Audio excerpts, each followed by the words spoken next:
Most really big things start with a pretty simple story.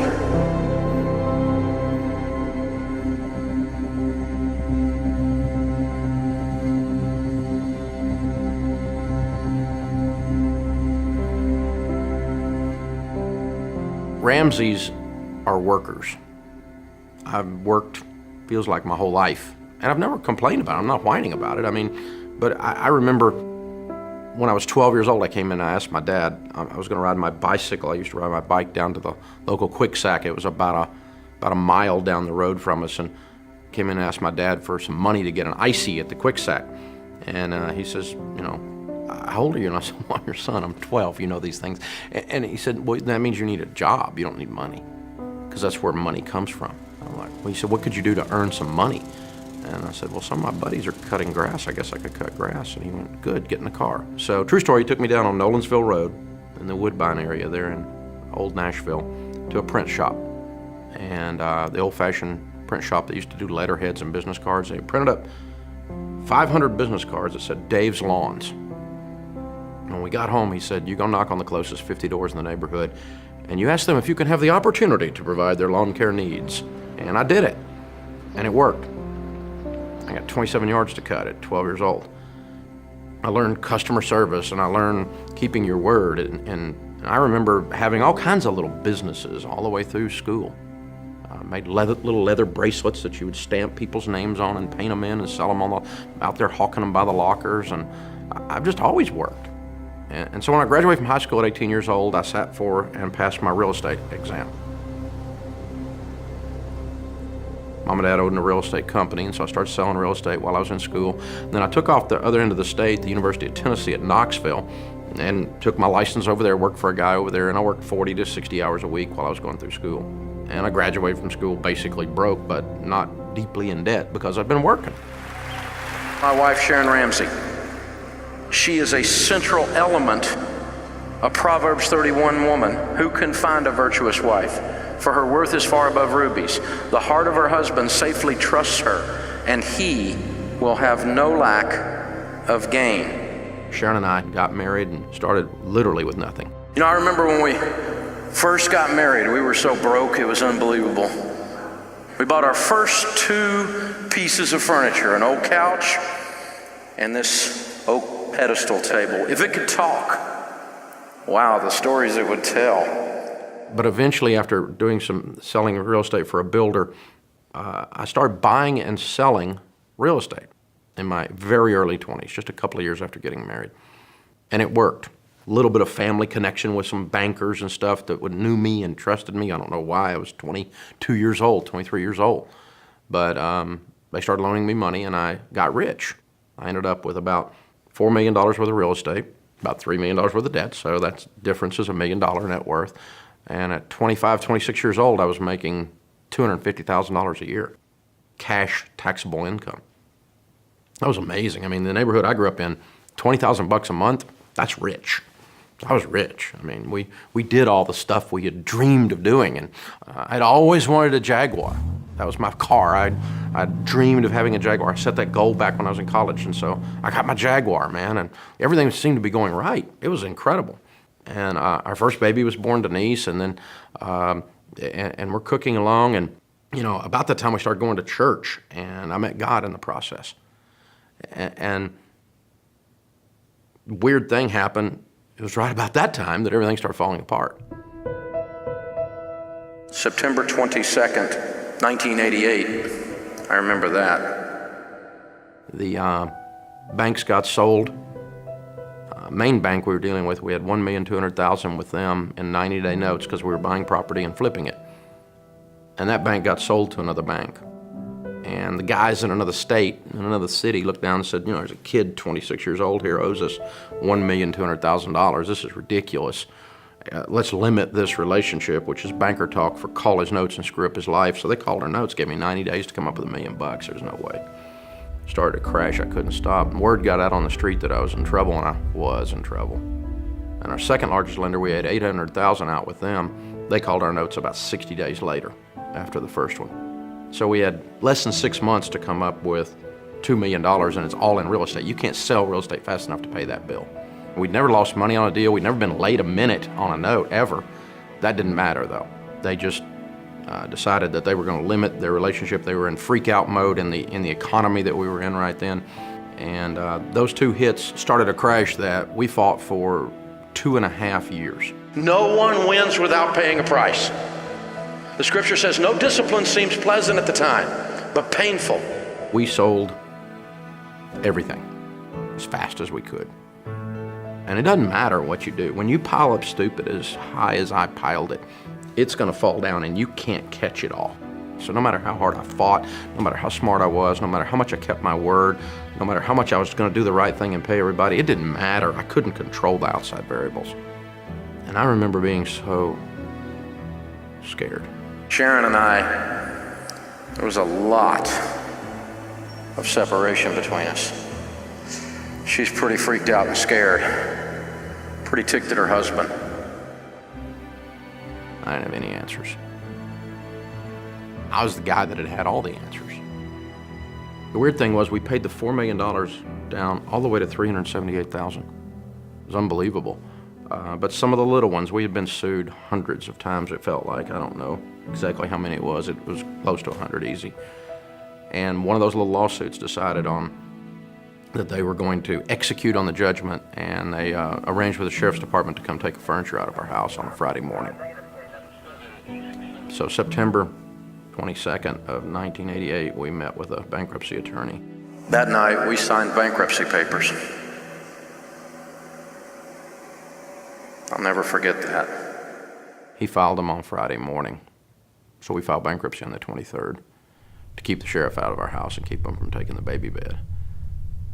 I was out of gas. I didn't have enough emotional energy to fight anymore. I mean, we were just beat up and beat down. Right after that, we started finding out God's Word had something to say about money. And this really wasn't the end of the story. So I met God on the way up, but I got to know Him on the way down, without a doubt. I started studying biblical finance and comparing what the Bible and common sense has to say about money, comparing that with what I had learned in academia, because I've got all these letters and licenses after my name that says I'm supposed to know something about money, but there I sat broke.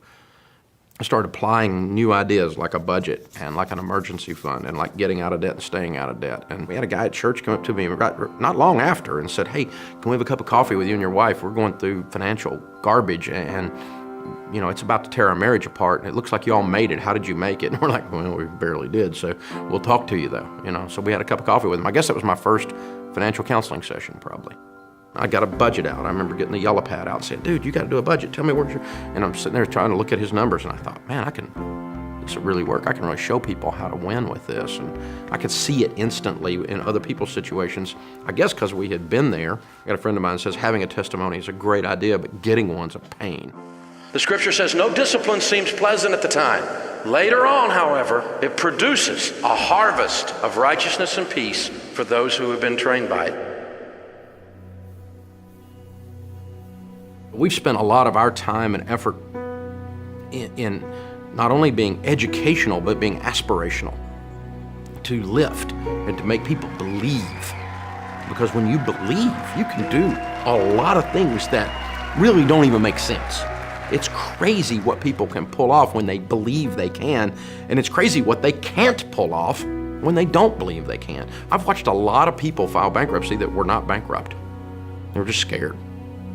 The light at the end of the tunnel was an oncoming train for them. They didn't believe that there was anything out there that was real, that they could turn the corner. They were hopeless. And that broken spirit, there's almost nothing that can overcome it. But the fuel is the hope. When we did the class, we cut up the credit cards. I took them and ground them all up. I looked at this thing every day and shook my fist at it. You're going down. You are going down. I lost my job. Sorry. And I fell behind on everything. Pretty freaking scary, isn't it? Oh my gosh. You have no idea.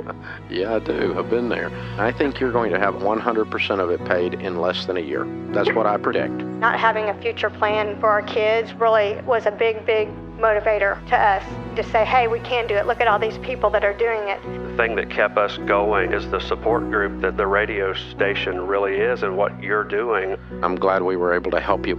And if you need some more help, you call me anytime. That's what we're here for. It doesn't make sense in our story that we were able to pay down from $3 million in debt all the way to $378,000 in debt in 2.5 years. And I was 26 years old. That doesn't even make sense. It's not logical. And we still didn't make it. But the fact that we got that far into it was because we really believed we were going to make it. And when it ended was when we didn't believe anymore. So that sense of hopelessness, I got a barometer, I've got a meter, I can smell that on people, I can feel it on a call that's coming in. When I'm sitting in a book line, I can look up and see it in somebody's eyes. And I'll just stop a second and talk to them and pray with them and give them a couple of little pointers or hook them up with one of our counselors, because they came in there, they weren't looking for a book. They were looking to believe again.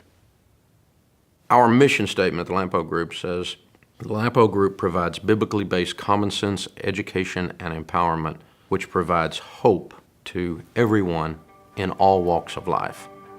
That has been our guide. It's not a brochure filler. It is who we are. It is our mission. That's what that says. We realized really quickly that people whose numbers would work, they couldn't turn it around because they didn't believe they could turn it around. Zig Ziglar used to say, if you think you can or you think you can't, you're right. And that's hope. When I was a kid, we would build campfires out by the lake. We'd go camping with our families and everything. They'd make the kids get up all the driftwood, and then we'd be ready to light the fire, and it was always wet, and you couldn't get it light and everything else. And so one of the old redneck guys would always have a can of gasoline, and he'd throw some gasoline on there, and we'd light the gas, boom, instant fire, right? But that's what hope is. It's like the gasoline on there. It sets you on fire and allows you to go do things that you never dreamed you could do.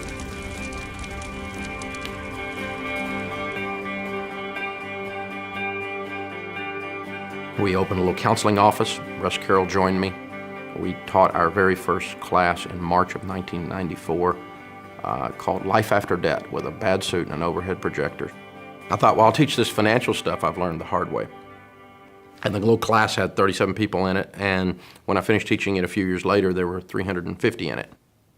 So obviously we'd touched a nerve, we'd found a need.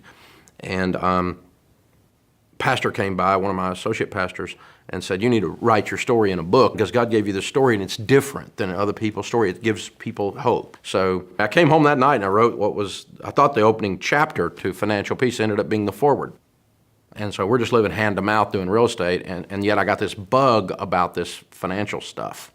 And so at night I'm over at the church doing a counseling session, or at night I'm sitting at my computer typing. And so that little blue Financial Peace book was born. We took it to a printer and printed up the first 1,000. Oddly enough, I had been on a radio show as a guest, and this guy was doing this show. We used to laughingly call it Bad Financial Hour, like a Saturday Night Live skit. Nobody listened to this station, so we went on there.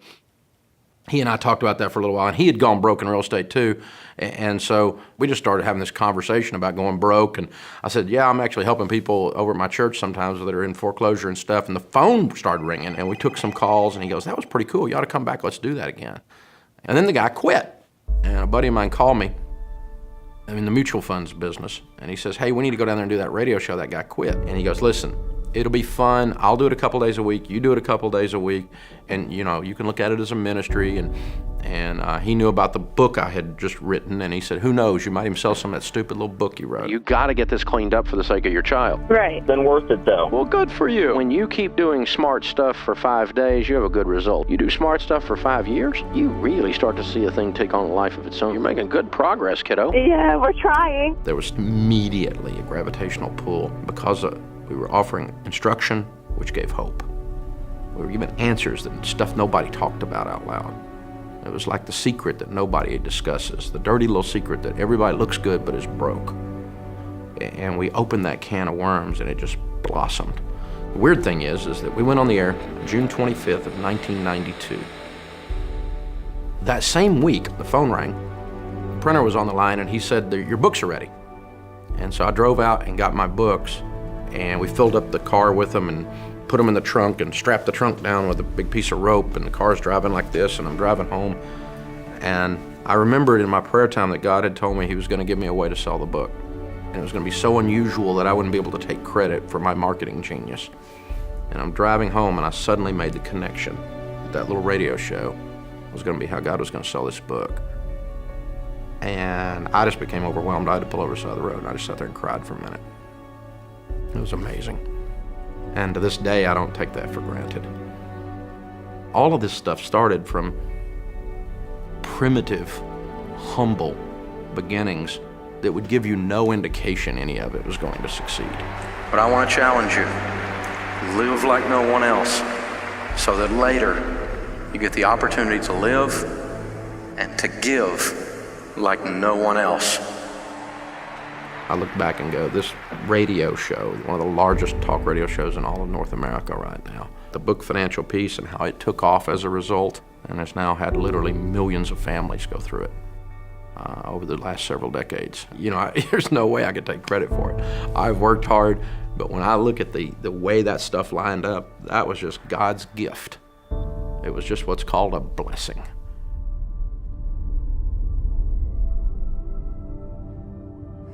We're just regular people from Antioch, Tennessee. We're not anything super special.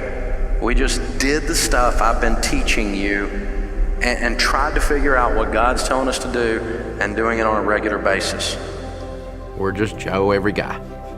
I started with nothing, did stupid stuff, the failure part, and the belief that I can still go out there and win.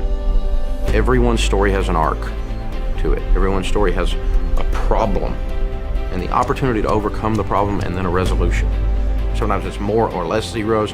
Sometimes, it's someone from a little different culture, or they started from a different mindset, a different family upbringing, but they still have that same story arc, and it's still a story arc of hope. And so we unashamedly use our story to help people, to make them believe that they can win. Sharing a story, or handing off a story, or connecting to a story. In our case, you would do it because it's someone that needs hope. I can hand this Total Money Makeover book, I can hand this Financial Peace book, I can hand this class, or tickets to a live event, or just a link to the radio show. I can connect this hurting person with this story of resolution. We're all intertwined that way. Because it turns out our story is always your story. They connect, and that connects to another one, and that connects to another one. And that's how this whole thing has happened. There's nothing about the story we would change. We would have changed it while we were in it, but looking back on it, there's nothing about the story we would change.